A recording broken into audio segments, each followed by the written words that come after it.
करना पड़ेगा। और फिर जिस समय निष्ठा जागृत होगी, आज के बाद नाम छूटेगा नहीं, तो ऐसा नहीं है महाराज जी। उस समय ऐसा खुद भी अनुभव है महाराज जी, उस समय ऐसा लगता है कि बस आज से बस सब तो हाँ, ऐसा नहीं है कि हम नियम ले लें और हमारा नाम जप ना चले। वो सत्संग के प्रभाव से होता है। जैसे वायुमंडल सुगंधित है तो अपने को भी लगता है कि हमें भी सुगंध है क्या, क्योंकि वायुमंडल सुगंधित है। लेकिन जब आप पर्सनल बाहर निकले तो अब आपके शरीर की दुर्गंध है कि सुगंध वो आपको पता चलेगी। तो सत्संग में तो उस समय भागवतिक वातावरण छाया रहता है, क्योंकि प्रियालाल विराजमान रहते हैं। मद भक्ता यत्ति गायंती तत्ति तिष्ठामि नारदः, जहां मेरे भक्त मेरा गायन करते वहां मैं विराजमान रहता हूं। तो उस समय तो भगवान विराजमान है, उसका माहौल है। और बाहर निकले जहां तो फिर माया का माहौल सामने आ जाता। उस समय भी महाराज जी एक रस स्थिति बनी रहे, इसके लिए बार बार श्रवण, या बार श्रवण और नाम जप का अभ्यास जोरदारी से निष्ठा पूर्वक। हाँ, हम बाल भोग कर रहे हैं तो नाम छूट जाएगा क्या? राधा राधा राधा हम अंदर से चिंतन कर सकते। अब इतना बाल भोग के स्वाद में ना फंस जाए कि श्री जी छूट जाए, फिर भगत कैसे? जरा से खान पान में तुम श्री जी को भूल गए। त्रिभुवन की राज्य लक्ष्मी देने पर भी हम आधे पल के लिए प्रभु को ना भूलें, ये महाभागवत की बात है। हमारे प्रभु के नाम सुमिरन के समान कुछ नहीं है। तो हम भोजन भी पा रहे हैं तो नाम सुमिरन चल रहा है, फावड़ा चला रहे हैं तो नाम सुमिरन चल रहा है। ये बाल भोग या संसार की कोई बात ही हमें भगवान से बिलक कर दे तो हमारा नियम क्या, हमारी निष्ठा क्या? अभी क्या मलिन अंतःकरण से ऐसा निश्चय करते हैं, पवित्र हृदय से तो निश्चय नहीं करते। पवित्र हृदय से निश्चय हो जाए तो नाम छूटे ही ना, तो वो भी हो जाएगा। अगर रोज सत्संग सुनते रहे तो सुनते सुनते एक दिन पक्का निश्चय हो जाएगा।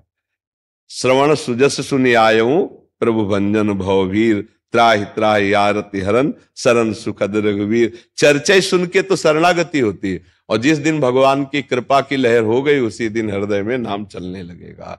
नाम छूटने की तो बात जाने दो, प्राण व्याकुल हो जाएंगे छोड़ने की सोच में।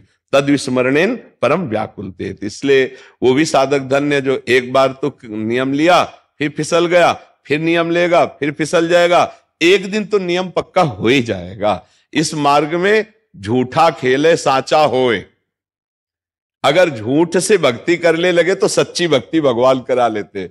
जो कोई भक्ति करे कपट से, झूठ से, उसको भी अपनाऊं, भगवान कह रहे साम दाम और दंड भेद से सीधे रास्ते लाऊं, नकली से बनाऊं असली। यही तो मेरे मन में छड़ी, भगत मेरे मुकुट मणि। हौ भक्तन को दास, भगत मेरे मुकुट। कोई झूठी भक्ति करने लगे तो भगवान उसे एक दिन साचा भक्त बना देते हैं।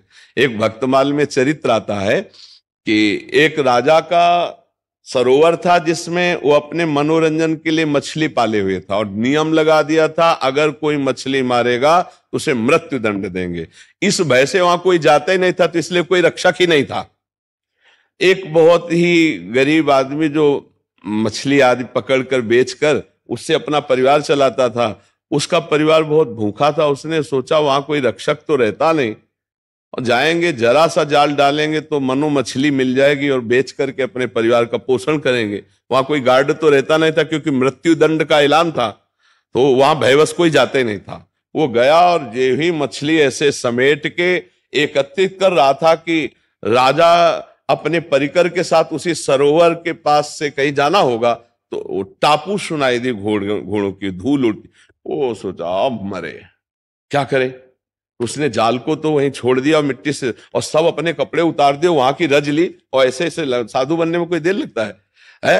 अपने सब कपड़े उतार दिए और ऐसे दिगंबर होकर, प्राण अब तो मृत्यु दंड होगा, या तो बचेंगे या मरेंगे, ऐसे लगा लिया फटाफट रज, और ऐसे बैठ गया। राजा को लगा कोई महान सिद्ध अवधूत सरोवर के किनारे बैठा, तो सैकड़ों हाथ पहले ही घोड़े से नीचे उतर गया। धीरे धीरे आके साष्टांग दंडवत की, और हार आदि जो है उनके चरणों में ऐसे स्वर्ण के हीरे जवाहरात के ऐसे रखा, और धीरे से पीछे हटकर चला गया। जब घोड़ों की टाप दूर सुनाई दी चला गया तो आंख खोल के धीरे से देखा तो हीरे जवाहरात रखे। उसने विचार किया खाने को नहीं था, नकली बाबा जी बना तो हीरे जवाहरात मिल गए, यदि असली बाबा बन जाऊंगा तो क्या मिलेगा। जब नकली बनने से मिल गया उसने हीरा जवाहरात ले लिए, संसार को छोड़कर भगवान का नाम लेते सच्चा संत बन गया। कि उसने विचार किया जब नकली बना तो मुझे हीरा जवाहर राजा प्रणाम करके गया जहां मृत्यु दंड मिल रहा था। अगर मैं असली भक्त बन जाऊंगा तो क्या मिल जाएगा। जब ध्रुव जी वन में मधुवन में तपस्या करने के लिए चले तो देवर्षि नारद जी आ गए। कहाँ जा रहे हो? बोले तपस्या करने, ऐसा ऐसा घटना घटी। तो उन्होंने कहा चलो अभी मैं उत्तानपाद से कहता हूं, अभी राज तिलक कराता हूं तुम्हारा, क्योंकि बात नहीं काट सकते थे उत्तानपाद जी देवर्षि नारद। तो ध्रुव जी ने सोचा जब तपस्या करने के लिए चला भजन के लिए, तो जिस सिंहासन पर माता बैठने के लिए हमको झिड़क दिया, उस सिंहासन का राज्य पद मिलने की बात आ गई। अब तो पक्का हो गया कि जिस तपस्या भजन करने के चलने में मुझे वो राज्य मिला, तो जब तपस्या करूंगा तो क्या मिलेगा। देवर्षि नारद जी ने कहा वापस नहीं हो सकते गुरुदेव। देखा चेला पक्का, मंत्र दे दिया, तो आज अटल पदवी पे विराजमान है। अटल पदवी ध्रुव की अटल पदवी कही गई। तो भगवान का भजन यदि नाटक से भी करे तो भगवान उसे पर कृपा कर देते। फिर सच्चाई से कोई राधा राधा हरि हरि कृष्ण कृष्ण करे, उसका परम मंगल। नाम के बिना भाई हम सच्ची कहते हैं, चाहे जितना ज्ञान बघार लो, तुम्हारा चरित्र पावन नहीं होगा, तुम्हारा मन पावन नहीं होगा, तुम मन को अपने अधीन नहीं कर सकते। इसलिए सब नाम जप करो, आहार अच्छा रखो, किसी की निंदा न करो, तो तुम्हारे अंदर नाम बल जागृत हो जाएगा। छविंद्र कुमार जी गाजीपुर से। श्री हरिवंश जी राधे राधे महाराज जी। महाराज जी लिख रहे हैं कि इनको आपने सपने में राधा वल्लभ श्रीरविंश 22 साल तक जपने का आदेश। देखो हमारा क्या है कि हम नहीं होते, हमारा सब श्री जी से चलता है। अब लाखों लोगों को श्री जी तो बुला रहे, लाखों लोगों के मन को श्री जी परिवर्तन कर रहे, हम तो कहीं जाते नहीं। महाराज जी इस्कॉन गाजियाबाद से 2 वर्ष पहले मंत्र मिला था, हरे कृष्ण महामंत्र, उसको लगभग 2 वर्ष हो गए हैं जपते हुए, अभी दीक्षा का हुआ नहीं है। और इस बीच में आपका सत्संग भी सुनता हूँ, एकांतिक भी सुनता हूँ श्री जी कृपा से, और लगभग 1 वर्ष हो गया है। तो आप कई बार, मतलब मार्च में लास्ट बार दर्शन हुए आपके सपने में, उससे पहले भी 1-2 बार दर्शन हुए हैं। तो सपने में आपने आदेश किया कि आप राधा वल्लभ श्री हरिवंश जपो। ये श्री जी की कृपा है, श्री जी की कृपा मतलब हाँ, श्री जी की कृपा का उन्हीं का स्वरूप है, उन्हीं की। हम तो एक यंत्र हैं, यंत्र, पर यंत्री श्री जी हैं, लाडली जो हैं, प्रभु हैं, प्रियालाल हैं। वो जिस जन पर कृपा करनी होती वो ऐसे कृपा करते। देखो खास बात आपको बताएं, करें करावें आप सब और जने बड़ाई दे, ये हमारे प्रभु का स्वभाव। करते सब आप हैं और बड़ाई अपने जन को देते हैं, तो इतनी बात है। महाराज जी मैं क्या करूं, आज्ञा है ऐसा। अगर उसे ये मानते हैं कि आपको श्री जी ने आज्ञा करी, आप उस पर चल दो। अगर मानते हैं कि नहीं यार स्वप्न है, तो मत करो। आप देखो वो आपका विश्वास काम करेगा कि जैसे इन्होंने कहा हमारे स्वप्न में संत महात्मा आते थे, तो इनका विश्वास है कि वो आते थे, इनका ये नहीं कि वो स्वप्न था, इसीलिए हम इनको सपोर्ट किया है।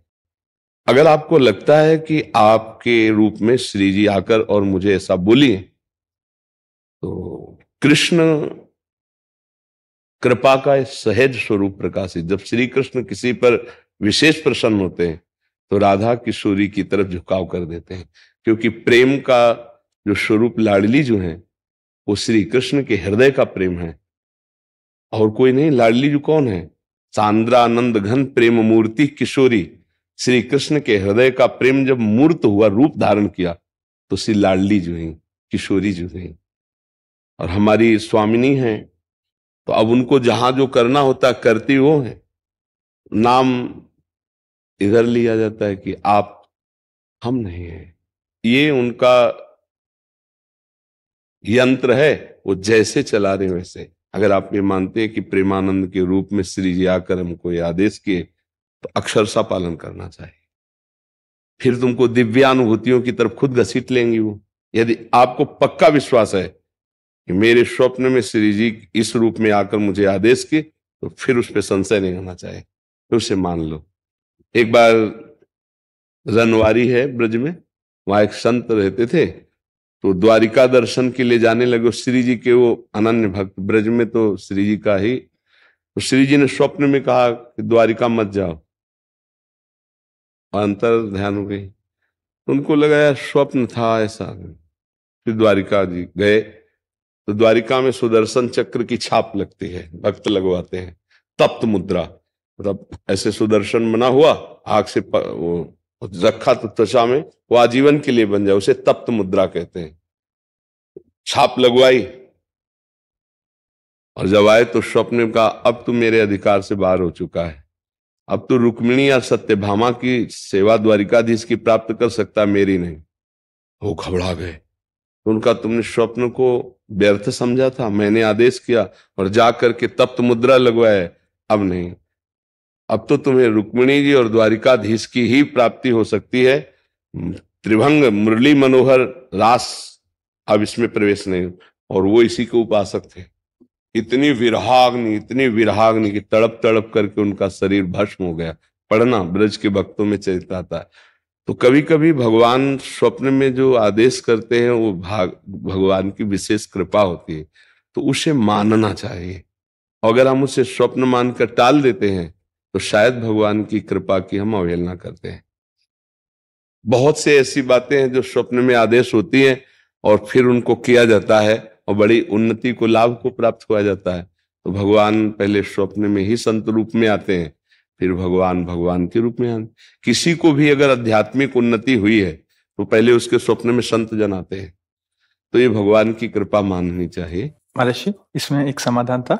आपने एक बार पीछे बोला था कि जैसे कभी आज्ञा ऐसी हो जाती है, कुछ आज्ञाएं होती हैं, उनको एक बार वो करा लेना चाहिए।